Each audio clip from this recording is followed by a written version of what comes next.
Working Fans Podcast. Cool. Yep. All right, here we go. Coming down 3, 2.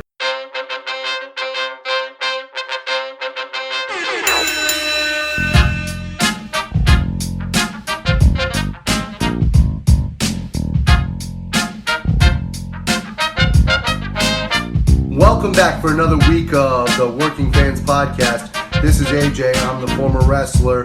We've got Dave, the ultimate fan, here with us. As we do every week, our producer Joe likes to make us sound good and makes us look way more professional than we actually are. As always, you can find us on Twitter, that's @FansWorking, Facebook, Working Fans Pod. We've got email where you can reach out to us and please contact us to let us know what you think of the podcast and for any ideas that you might have. That's workingfanswrestlingpod@gmail.com. We're on Instagram where you can keep up with us at workingfanswrestling_pod. And then you can now listen to us on all major platforms, including Anchor.fm. We're on Google Podcasts, Spotify, Breaker, Overcast, Pocket Casts, Radio Public, Apple Podcasts, and you can actually check us out on YouTube. Now, it's important when you go onto the Apple Podcasts and YouTube, hit that subscribe button, give us a rating, let us know what you think so you can help us out and we can continue to do what we love and bring you guys in as fans. This is the ultimate hybrid wrestler, MLW Douglas James, and you're listening to the Working Fans Podcast. Listen now. Working Fans Podcast with Dave and Joe, and today we have MLW superstar, Mr. Douglas James. Douglas, how are you, friend? I'm doing well. How are you guys? Very good, very good. Excellent. We're big fans of MLW here, man. The first time I saw you, I think there was like PCW Ultra, and I was just kind of curious, like, what got you into wrestling and what got you kind of started? So, I've been a wrestling fan, since I was a really little kid, and I grew up, loving it. I used to go to, all the events I'm from New Jersey, so I used to go to all the local events, all the Raws, and my dad would come out at 8 to get tickets. But I love going to sports, so I used to play baseball, football, soccer, basketball, I played ice hockey. I used to always doing something as a little kid, and then when I was in high school, I played football and I wrestled in high school. And, with that, with wrestling, I did pretty well, and I transitioned into MMA. I always wanted to be a wrestler. I always wanted to do pro wrestling. I guess for me, I just thought I was, too small or didn't really have the guts, really, to make that first step to just do it. And I just went to MMA, and, I went from jiu-jitsu tournaments to amateur MMA fights to pro MMA fights, and eventually moved to California. And I got to the point where, regional professional MMA is very hard, too. You get paid a lot, things fall through, and I just didn't love it, and I was getting older, and now or never, and I was working on a food truck at the time, and I didn't have much money, and I won $2 scratch-off. I won $200, and the $200 was the additional payment to Santino's, and I found Santino's through Google. And literally, I think I won it, on a Saturday, and on Monday I started. I literally found Santino's through Google. I kind of just jumped in, and 5 months later I made my debut, and that's kind of how I got started. Yeah, a lot of sports and big fan and MMA, things like that. Yo, back it up for a second too. Kind of funny you were saying there's not a lot of money on the regional MMA scene. My ex-wife's brother-in-law, Thane Stimson, he did a couple MMA fights. He actually trained out in California with Team Alpha Male. He had only about 4 amateur fights though, and then he had kids, and he's like, I can't make this work. But yeah, well, it's funny. He fought MMA. One of the guys he lost to was Rob Font. And Rob Font ended up being in the UFC, and it's one of the, I want to say he's in the top 15, top 10 bantamweights right now. And I'm like, man, if he only knew the guy he lost to was, super successful, I wonder if he would have, hung on a little longer, Yeah, no, that's what it is. A lot of it, MMA is a little bit different, but it's pretty similar to wrestling with a lot of its longevity, Put up with the bullshit or getting through those hard fights or whatever it is, Yeah, regional MMA, it's crazy. You have to sell tickets, and if you don't sell enough tickets, you don't get paid, and it's the whole thing. Not into it. Did you train jiu-jitsu with Eddie Bravo? I did. When I first started doing MMA and all that, and jiu-jitsu, I started in New York and New Jersey. So my fight team out there was the AMA Fight Club, the Jim and Dan Miller was from, and Charlie Brenneman from back in the day. And so, yeah, when I moved out to California in like 2012, 13, I started with Eddie, and Eddie gave me my puppy boat. Right, so I compete for Eddie, and I was very much tense kind of guy, and Eddie's awesome. Like, any kind of like negative feedback anybody has towards Eddie, like, doesn't know him. You know, he's the coolest person ever, and super open-minded, especially for something like jiu-jitsu. Very welcoming, and he just wants to do it to be better, and he just wants positivity, and he's great. He's really good. So. Yeah, I think Rogan was saying something about that, like, because obviously he's known for his conspiracy theories and stuff too. But yeah, right. I mean, he's definitely wild. You know what I mean? Yeah. But he's a good guy. He's not like, and yeah, I mean, I definitely think like his classes used to be like over 2 hours.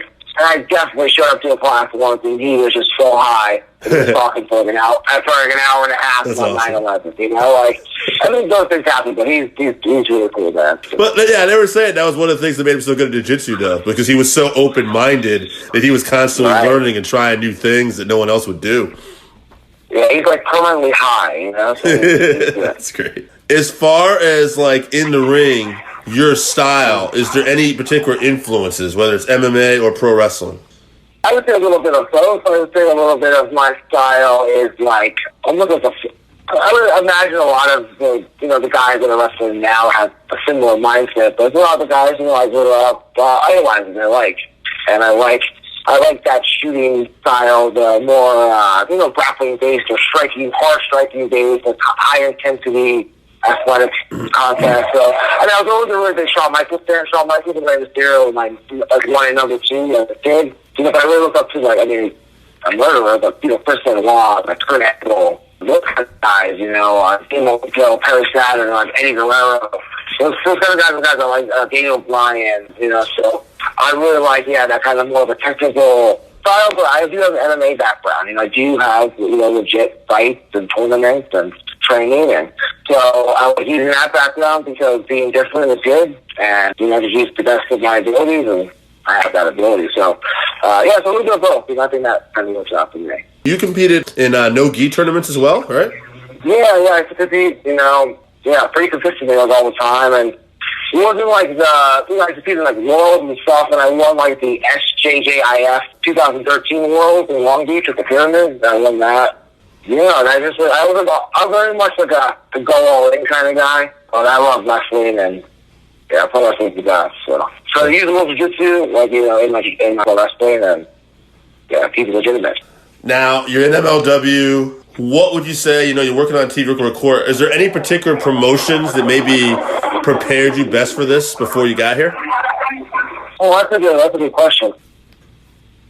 I would say maybe like 2 different promotions, right? So I would say one. So when I first started, my third match ever was at Championship Wrestling from Hollywood. So it was TV, and wrestling with TV is different than wrestling in a normal independent show. Whether it's like where you are with the cameras and all those kind of, and like timing and different things, and it's a tool that not everybody gets to learn, and I kind of learned that pretty quickly. With doing that, with like trial and error. I think that has helped me with MLW because I lost with the cameras and being on TV and things like that. But I also think working for companies like PCW Ultra or like Defy, or especially PCW Ultra has been my home for almost 4 years. It's like a big promotion, this big, event where like 1,000 people, a lot of lights, a lot of like moving parts. Kind of being a part of that, you don't get lost in how, you go to MLW where it's a bigger thing, it's a bigger lights, it's TV, all that stuff. So, pre-tapes and things like that. I think that has allowed me to be more comfortable in that kind of new environment. I ran across something called, I don't know what promotion this was, I don't even know the background, but it was called Douglas James versus Backyard Wrestlers, Backyard Tribute. What happened there? What was going on there? Oh boy! All right, actually, not many people really know like the full story. That's why I was interested. So here it goes. So I guess so it kind of went like viral, whatever, like 3.5 years ago, a little bit, and then it kind of came back a couple months ago, and then a little bit recently I reposted it, and it got like a lot of positive and negative feedback. Well, basically the story is I was basically booked for over a year in wrestling, barely a year in, maybe not even, and I was booked to do like a Royal Rumble. The promoter had told me that, a little bit before that I was going to be winning this Royal Rumble. whatever. And then I get to the show, change of plans, somebody else was going to win, and I was going to, like, be the last one eliminated. So, whatever. The show's supposed to start at 8. Things started a little bit later. Everyone was going long. I think it was, like, becoming almost like 10:30, and it wasn't even intermission yet. And we were, like, in East LA in this, like, really shitty warehouse, you know, like, not in a good area. And it's, like, getting late, and there's other good names on the show. Like, Scorpio Sky was on the show, you know, getting the limelight. There were, like, 2 people on the show. Yeah, just so, like, I got this idea, because I was supposed to come out, like, 26th out of 30. And I was like, why don't I come out at number 1? And I laughed to the end because then I lose that whole babyface thing. But the mother liked it, but there was only backyarders in the beginning of the Rumble. I said, it's fine, it'll all work out. And then, whatever, so the Royal Rumble starts. I didn't think anything of it. I just went in there thinking it was going to all work out. And I would just slowly eliminate these guys because they don't belong there. First thing I did was I drop kicked one of them. No different than anybody else, but he never bumped before. So when he bumped on the mat, he broke his rib. Oh, jeez. So when I went to pick him up, he was like, you know, and I saw, like, you see kind of like the funny music thing, I kind of like let you throw somebody over, and his hand, he's hurt. And then right when he was hurt, that kind of ruined everything, because the idea was I was going to kind of, like, take a back seat to let them kind of do their thing. And then now, like, you know, the veterans in the back are like, look, because he was hurt, and telling me, like, go after him, you know? Right. Not in a bad way. I'm not like, if I wanted to hurt them, I would really hurt them, you know? Right. I was trying to, like, it was no more different than I got at wrestling training. You know, we used to get beat down for weeks, you know? Like, it's just what it is. And I just, like, kicked them a little harder than they should because they weren't doing, they didn't know what they were doing, you know? And that's kind of what it is. And it was just like, I was just throwing shoot drop kicks all of a sudden, and it just became like this thing, and they didn't belong there. It was silly. I would never be in that situation again, but I would do that again because at the end of the day, like, you have to just, you know, like, nowadays everyone can get popular through viral videos, and that's all well and good. I understand how it works, but, like, you know, I paid a lot of money to train a wrestler. I got, you know, some money getting in shape to be a wrestler, you know, and it's a lot of time, and I hate using the word, but it's a lot of sacrifice, and I sacrificed a lot of other things to do this, and it's nobody's choice but my own. But if you're going to come into this, like, there should be some kind of respect to it. Oh, absolutely. Yeah, so that's kind of what happened, and it was very much like not planned in advance, just a storm that ends up happening. And yeah, I should tell you, like, I'm a huge fan. Like, I'm 43 years old, and I've been a fan of wrestling since I was 4, and we've interviewed, like, Al Snow. We talk about people at wrestling schools. So when I saw that, my perspective was, I just felt bad for you. Like, clearly these guys didn't really know what they were doing. So I'm like, I never thought you wanted to hurt him or anything. I just thought, like, how did he get stuck in this poor situation? That's why I wanted to ask you. So yeah, but I basically put myself in a situation thinking it would, like, one of those, like, you know when you're, like, really optimistic about something and you're like, it'll go great. It'll be fine. It was like that. Sorry. It was like that, and then immediately it was like, oh no, it's not going to work. You know, it's kind of like that situation. So I still kind of deal with a little bit like of slack from that. It's like, I'm not a bad person. I just kind of in the business. You know? I wanted to take the interview in a little bit of a different direction because I read an article where I heard you talk about getting sober and what it did for your life, as well as the book Zen and the Art of Happiness. So I was hoping you could tell us about the process to getting sober and then why that book was important to you, because I haven't read it, but just based on what I saw in the article, I got to check it out. But tell us about it. Yeah.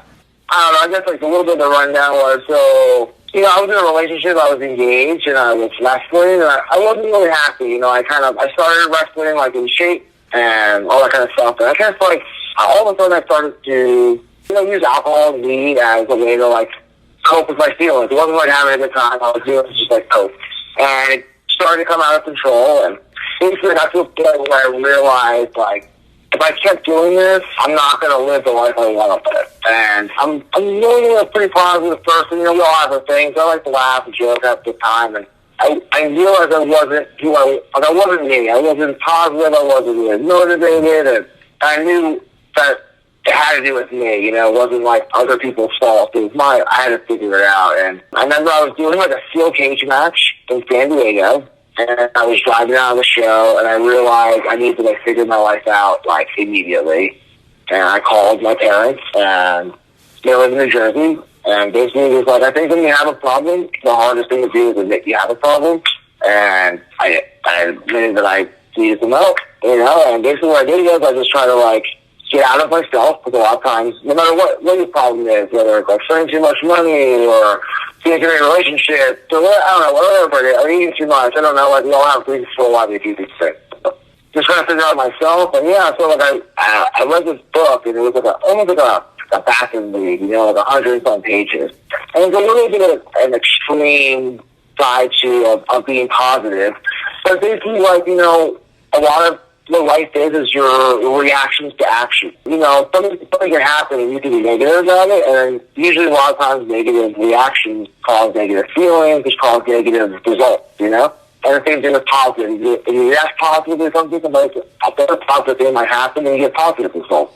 And it's kind of like a story of that. It's like different tales of, like, reacting positively and what that can lead to instead of being negative, And sure, there are definitely times it can be negative. It's hard, and, like, these times right now, everything's shut down, and so basically I just dove into myself and really fixed my life in a way, and then, like, it was a couple months after I got dove, I dislocated my hip, and it was crazy, and I didn't blink or anything, and I got through it. I came back in, like, 2 months, and it like reconfirmed to me, like, the power of positivity. I got very lucky in the injury that it wasn't as bad as it could have been. But I think for me, staying positive is just, like, the proof is in the pudding, Like, sure, there's definitely ups and downs and the roller coaster ride, but as long as you kind of stay on the up and up kind of thing, it's good for the daily check-in, not perfect. But as long as I'm honest with myself, I'm good. A couple more questions. Basically, your experience in MLW. MLW is great. So for me, it was like a big goal of mine to be able to be there.